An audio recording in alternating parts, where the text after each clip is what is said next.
இணைந்து ஜெபிப்போம். ஆண்டவரே, இயேசுவே, என் மீது அளவு கடந்த அன்பு கொண்டவரே, உம்மை துதிக்கின்றேன். கடவுளின் பிள்ளையாகும் உரிமையை எனக்கு அருளிய கிருபைக்காக உம்மை நன்றியோடு துதிக்கின்றேன். மாட்சியின் மன்னரே, உம்மை புகழ்கின்றேன். வலிமையும் ஆற்றலும் கொண்ட உமக்கு நன்றி கூறுகின்றேன்.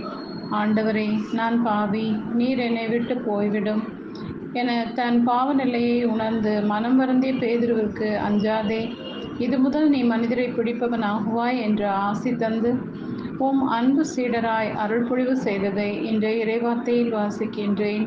நானும் என் பாவ நிலையை ஒப்புக்கொள்கிறேன். நீ தந்த சிறிய ஊழியத்தை பரிசுத்தமாய் செய்ய இயலாத பாவியாக இருக்கும் என்னை மன்னியுங்கப்பா. உமது தூய ஆவியால் என்னை நிறையும். என் வாழ்நாள் முழுவதும் என்னோடு வழிநடந்து வாருமப்பா. என் பலவீனங்களால் நான் உம்மை விட்டு பிரிந்து சென்று பாவக்குழியில் உழல்கின்றேன்.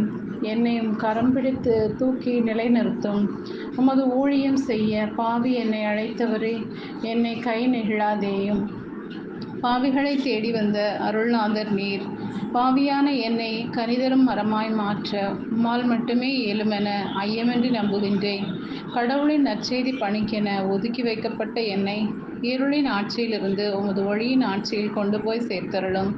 இயேசுவே, இன்றைய நாளில் என்னை ஆசீர்வதித்து வாழவையும் உமது வியத்தக ஒளியில் நடந்திட கிருபை தந்து வழிநடத்த வேண்டுமாய் இயேசுவின் வல்லமையுள்ள நாமத்தால் ஜெபிக்கிறேன். ஆமென்.